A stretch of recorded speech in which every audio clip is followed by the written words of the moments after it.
Assalamu alaikum wa rahmatullahi wa barakatuhu. Bismillah, alhamdulillah. As-salatu was-salamu ala rasulillahi wa ala alihi wa ashabi ajma'in. Welcome everybody from around the world. My name is Bilal Abdul Kareem, and this is the BAK Show, wherein we are going to be discussing the things which are important to you. Of course, I'm your host, Bilal Abdul Kareem, and let's bring this a bit closer. And we're going to get started here. I am, of course, broadcasting live from Syria, and we're happy to have everybody here, who is here and who will be joining us. Walhamdulillah. Okay, everybody. Let me just check to see that this is doing what we needed to do. Okay. And we do. Okay. First of all, we're going to talk about something briefly.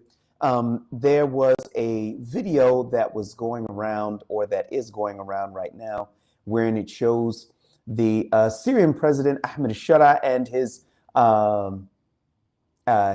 foreign secretary or foreign minister playing basketball with CENTCOM leader. I think his name is Cooper, Brad Cooper, I believe. I know his last name is Cooper, but I want to make sure that it's Brad. At any rate, they were playing a game of basketball amongst themselves, having a good time and such like that. Now, I think that I'm going to tell you why I think that this is problematic. Not everybody is probably going to agree with me, but here's some of the problems. See, Brad Cooper is also an admiral and was a part of the U.S. Navy, and he participated in the conflicts in Afghanistan and in Iraq. I'm just going to be honest with you. I just don't think that these are the kinds of people in which we should be having a game of basketball with. No, we're not okay. We're not good. Now, we may have to sit down and discuss details, issues, concerns, and things of this nature, but that we're going to be playing basketball and patting each other on the back. There are countless Muslims who are dead because of this man. And I just don't think that that is appropriate to be doing things of that nature. I don't. And I think that that's, when it comes to al-wala wal-bara, to showing allegiance to the Muslims and disavowal to the non-Muslims, that doesn't mean that you can't have non-Muslims who are your neighbors and, hey, how you doing? How are things going? Sit down, have a cup of tea, deal with each other in a kind and good and just way. It doesn't mean that. That's not what I'm talking about. But when we're saying that there are Muslims who have, that when you have non-Muslims who have blood on their hands, serving in the U.S. military, the same U.S. military, the same U.S. government that is bankrolling, funding, and supporting the genocide that's taking place in Palestine now. I don't know, guys. Once again, this is probably neither here nor there. I'm not necessarily saying that anybody has to agree with me or anything like that, but I just don't see that's a good thing. I don't see it like that, and Allah knows best. You guys can send in your questions, your comments. If you agree with me, then that's okay. That's a good thing. If you don't agree, then that's fine too.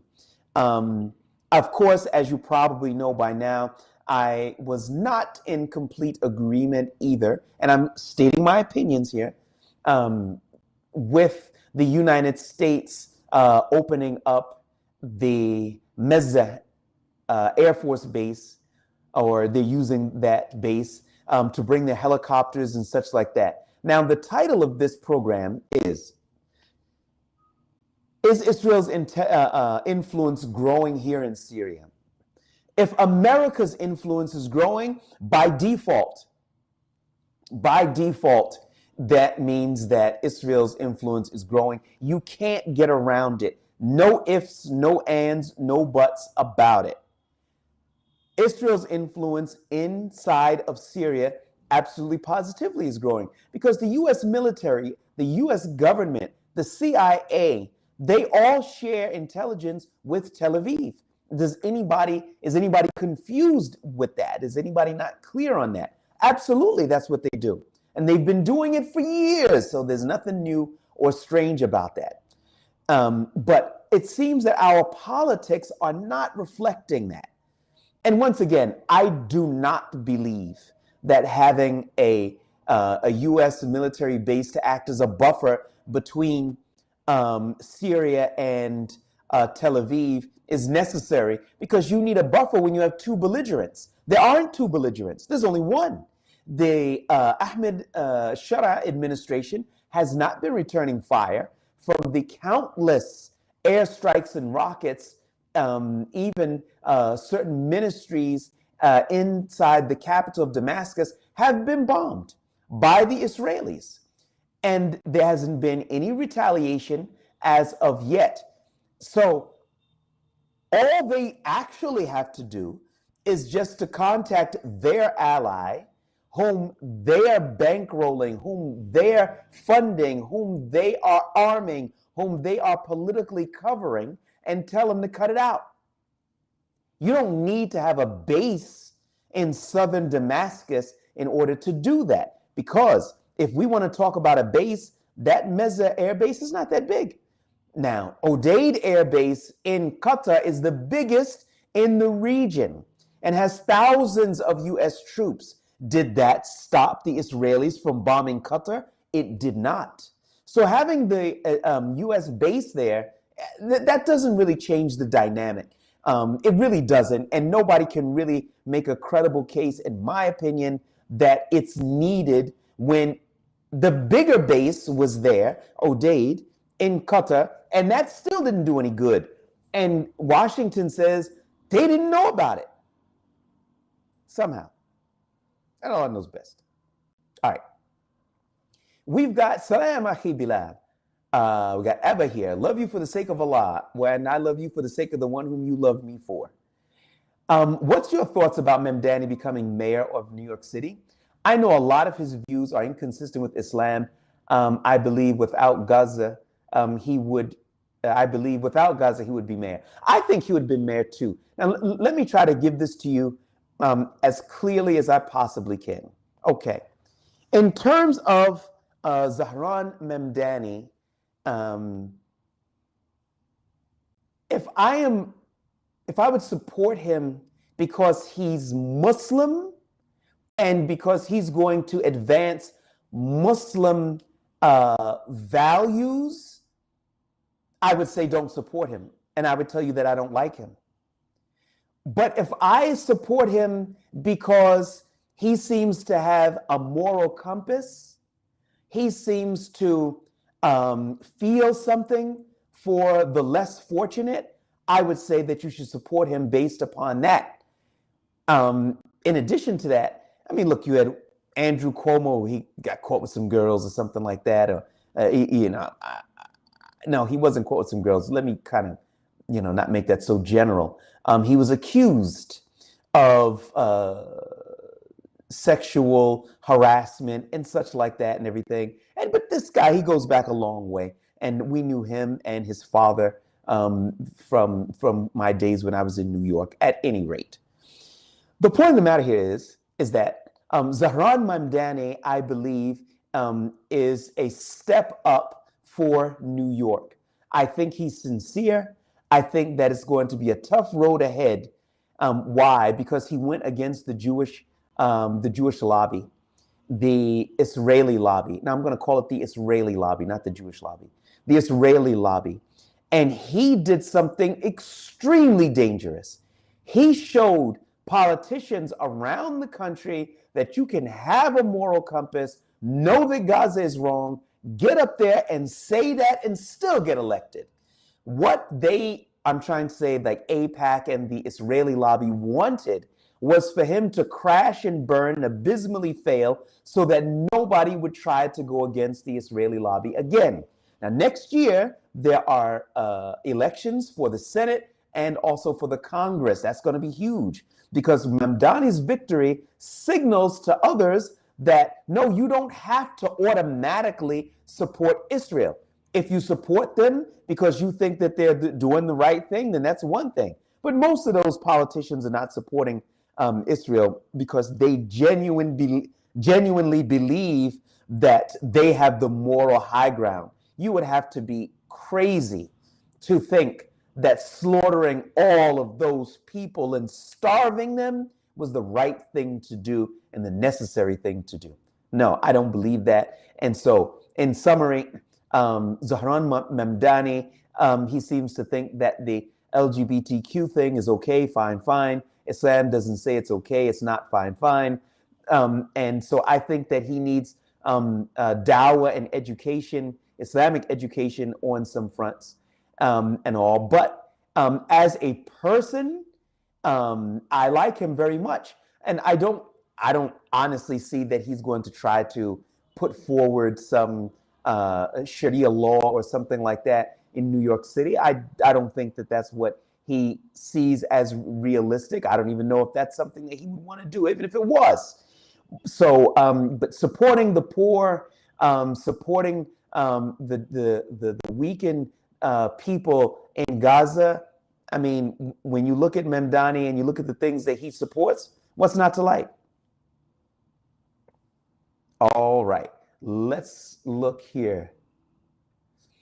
All right, we've got Ahmed, and he says, Salaam alaikum, Bilal. Wasn't ISIS right about everything they said about Jolani from the very beginning? Well, I got to try to access the ISIS files that are here and some of the things that they said, because I don't remember everything that they said. I do remember that they felt that you couldn't trust Jolani. And look, everybody's got to just look at what's been happening. Jolani rode to power on an Islamic vehicle, that he was going to bring Islam and Sharia to the people. That hasn't happened. I don't think by anybody's account they would say, yes, we have Sharia, it's here. What are you talking about? I don't see that people are actually believe that. Whether you agree with his policies or you don't agree with his policies, whether you like him or whether you don't like him, okay, you can make a case for all of that. But I don't think that you can make a case and say that Syria is a Sharia compliant state. Now, people are going to come forward and they're going to say, okay, well, look, we're weak, we're downtrodden, we can't interact our own policies, ABC, and 1, 2, 3. Well, I'm going to tell you something, and I'm going to make this crystal clear to everybody. You can say what you want, but by allying with the United States and Washington, you are, in my opinion, committing political suicide. Why am I saying that? Because I know America. I know Americans. I know American foreign policy. And I was extremely concerned when Donald Trump came forward and he was at a press conference and they were discussing the lifting of sanctions, which were lifted off by Ahmed Shara and Asad Shaybani, formerly known as Abu Aisha. They were, no, I'm sorry, they weren't on Asad Shaybani. It was lifted off of Anis Khattab, who is his interior minister. So the sanctions were lifted off of them. And Donald Trump said that it was a bunch of different countries that requested that, including Turkey and Israel. Now, when Israel is saying, yeah, we want sanctions to be lifted, I don't know if we can say that that's a good thing. That doesn't sound good to me. That's like Firaun saying, we want to lift sanctions off of so-and-so. Then he's not going to lift sanctions up off of anybody, except that it's within their own interests. Now, I'm not sure, I'm not necessarily sitting here saying that Jolani is working for Israeli interests, no. But what I am saying is that sometimes you could feel you're going in a certain direction, but you're really going in the opposite direction. And with the United States carrying out a genocide in the Palestinian territories, I don't know if you can make a credible case that working with them is a good thing. Now, some people are going to sit there and say, oh, but we needed to get the sanctions lifted. Yeah, but at what cost? Already, you have the Israelis who are controlling Suedat through their man Hikmet al-Hajri. That's a fact. We've already got the IDF, the Israeli Defense Forces, running rampant in the Quneitra area, and it's expanded. Can't get around that. You've got now operations that were being carried out by the Israeli military just 15 minutes from the capital. No shots fired. Can't get around that. The SDF, the Kurdish militia forces in the northeastern part of the country, Israel likes them and they like Israel. That can't be looked at as a good thing either. Now, bearing in mind that those Kurdish militia forces haven't integrated into the Damascus framework as of yet, as was advertised, as was supposed to happen, but didn't happen as of yet. We're going to have to wait and see what happens, but I'm not thinking that that's going to happen. And I don't care what the Americans say.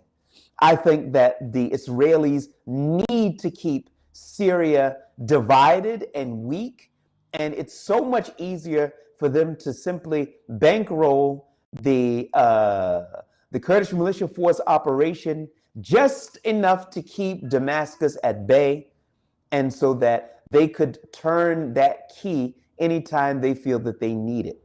And Allah knows best. Now, so going back to the question, do I feel that everything that they said about him was right? I have to go back and see everything that they said because I just don't remember it. I'm just being honest. I'm sorry. All right, let's see what's next. Okay, we've got Muhammad Niaz who says, Assalamu alaikum, wa alaikum salam. Pakistan and Saudi made an agreement for making Islamic NATO. Is Jolani and Syrian government going to join in this Muslim NATO establishment? That is not being discussed right now, is not on the table. What is being discussed and feared by a lot of people who are concerned that tomorrow when Ahmed al-Shara meets US President Donald Trump, that's the 10th of the month, that he's going to join the global coalition against ISIS. That's problematic. That is big time problematic for a reason. One of those reasons is that that global coalition that they say is against ISIS, well, first of all, it started back in 2014 and 48 assassinations have happened up until the moment of this broadcast. In 2025, after the fall of Bashar al-Assad, 13 assassinations in 12 separate attacks have taken place. The most recent was about 3 days ago. After some of the checking that we did, it appears that only 2 of the 13 are suspected to have ISIS ties. Now, I don't care if they did. Why? Am I an ISIS supporter? No. But if you know the target's location, you can't go and arrest him, put him on trial? What are we doing here? I mean, what's going on? People say things or do things that you don't like, or you feel that they're doing this or that. No need for a trial, no need for a lawyer. Who is he anyway? And if he's charged with being a part of ISIS, ain't nobody coming to his rescue, no how. And then you got another dead Muslim. Yep, that's right. That's what it is.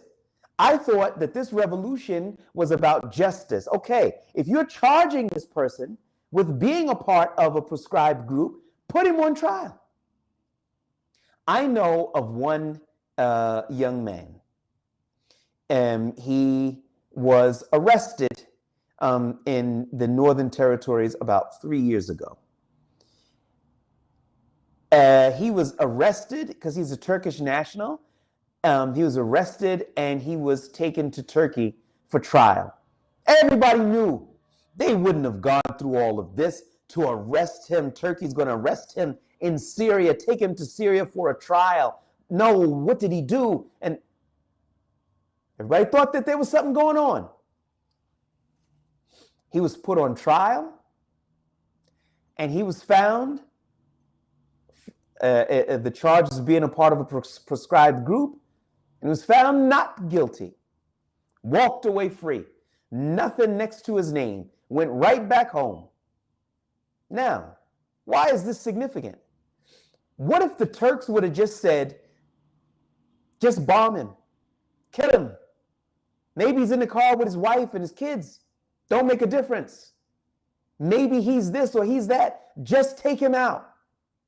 He would have been known as the ISIS guy, the ISIS Turkish guy, when he really wasn't. But people would have taken it as fact because they had no counter argument to it. No trials, just assassinations. And I'm very disappointed in this regard. Okay, back to the question. Sorry, I went into a tangent. So there's talk about him joining the international coalition alongside America. Problematic.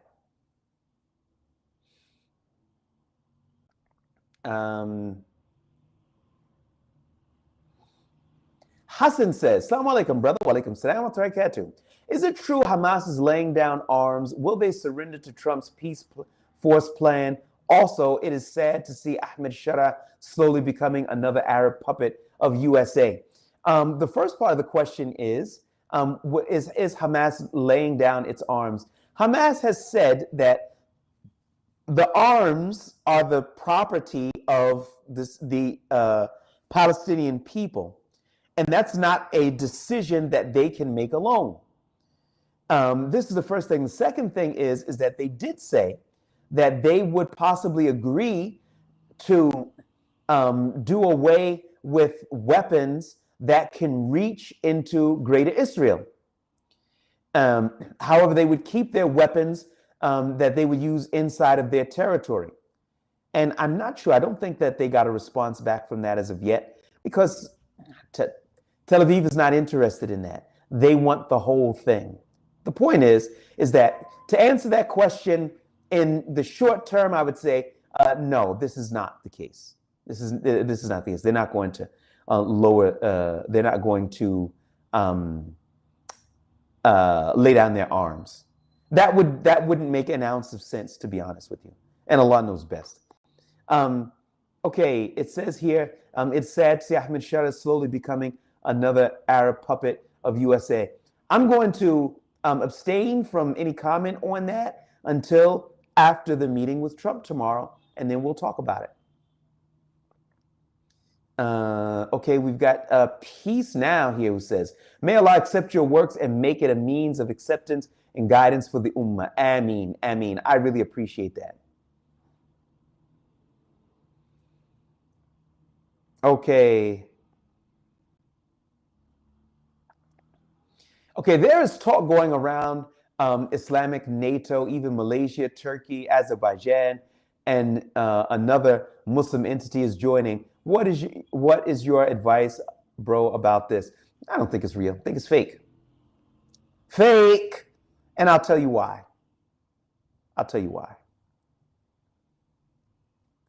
Which of these countries have an Islamic domestic agenda? I didn't say they don't have Muslims, because they do. I didn't say that they don't have masjids, because they do. But in order for that bond, that Islamic bond, to be the cohesive element, then we're going to need to see some Islam enforced inside the country. And Islam enforced is not like, okay, well, you got to go and everybody has to have a beard, everybody's got to wear a niqab. There's so much more to the Sharia than that. That's probably like 0.1%. So the point that I'm making here is that if you go to Azerbaijan, does that look like a Sharia compliant state to you? No. Turkey? They themselves say that they're a secular state. Don't look at me. Malaysia, nice people, beautiful country. But they can't be called a Syria compliant state. So what is this Islamic NATO all about? Where's the Islam coming from? And again, yes, the populations are Muslims, walhamdulillah.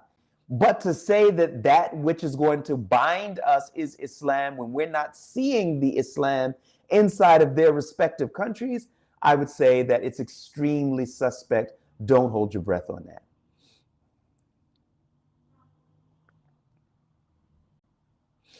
Bilal, why did the Americans release Jolani in 2011 just in time for the Syrian revolution? I have no idea. Okay. Imam al-Albani, Allah yarhamuhu, may Allah have mercy on him, states that it is obligatory in some cases to remove the hakim or the leader. Do those who freed Syria not have the ability to approach him and get answers regarding all these issues? I got to tell you that some answers are needed, and I'm very concerned. I'm very concerned because it was advertised by Ahmed al-Shara, Abu Muhammad Jolani, for years that this in Syria was an Islamic project and that these ill-equipped, outmanned and outgunned fighters were running up on these different mountains and hilltops and buildings and wading through dangerous territory to establish the justice of Islam. That's what everybody was sold on. And they believed that, many of them. But now where the people are not seeing it and they're not happy about it, and I think that that's very problematic. At some point, Ahmed al-Shara is going to have to address some of the people that helped to bring him to power.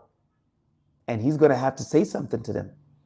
I think that just ignoring them or not seeing it as all that important in the geopolitical scheme of things is a big mistake. But we're going to have to wait and see. Okay, next, the game. Bilal, why is the man who recognized the Golan Heights for Israel, being Donald Trump, have billboards in Damascus? I didn't see the billboard. I didn't see it. I'd like to see it. All right, we've got Abdurrahman here who says, there are no Sharia compliant states, only the Taliban come close to it. I think I agree with you. I think more than I think. All right, we got German force here. Assalamu alaikum, Brother Bilal. Can you at least admit to us what are the pros about Ahmed al-Shara? Okay. Let me give you a common principle.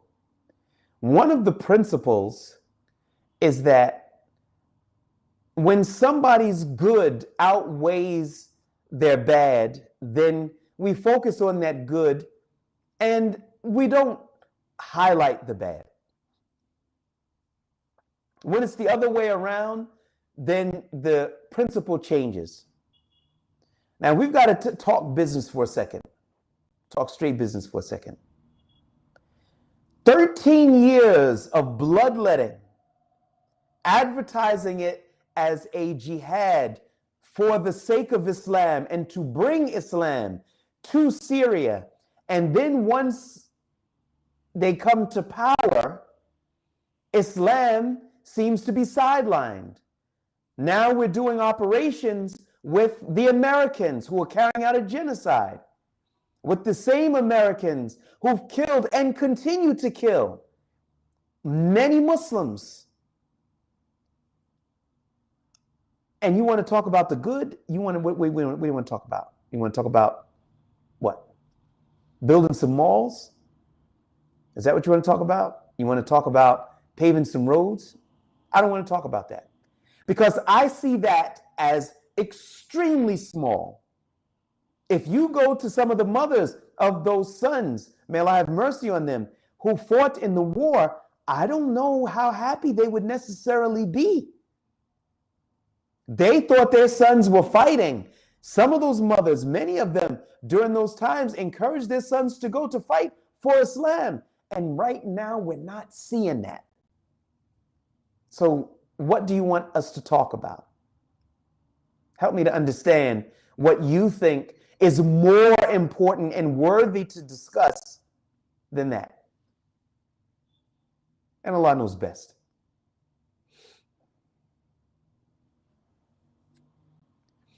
All righty.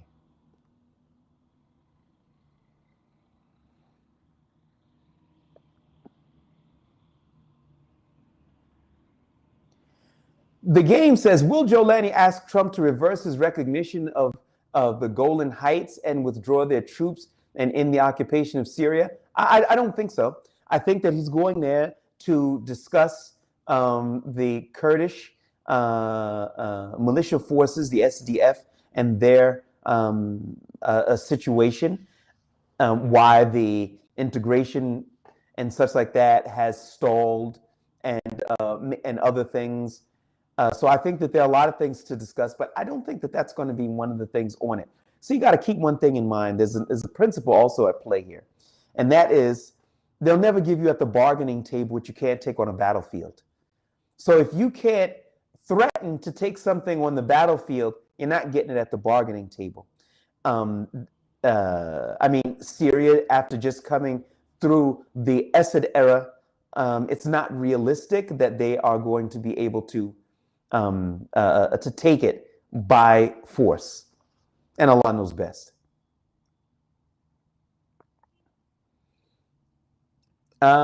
Next, Assalamu alaikum, Bilal. Wa alaikum salam wa barakatuh. Why don't you write a memoir of your experiences in the Middle East so it's a lesson and guide for others? I have it, and I think I'm going to do a self-publishing. I haven't found a publisher as of yet. Actually, I've got to kind of get off my lazy self and get to work and try to find one. But yes, I do have I have a complete book. It's ready. So if you're a publisher, contact me.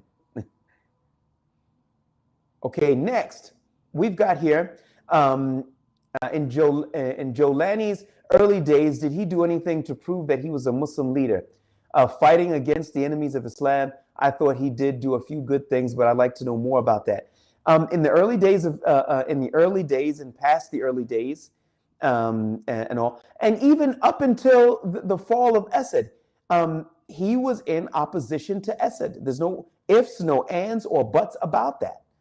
And his group, Jabhat al-Nusra, was one of the most potent fighting forces in those early days of the war.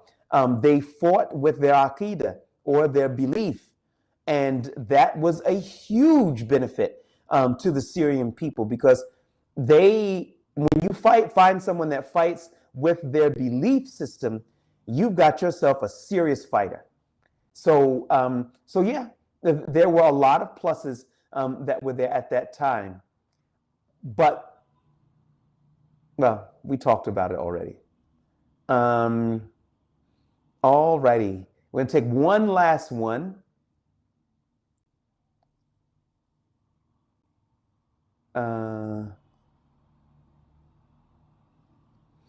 Let's see. One last one.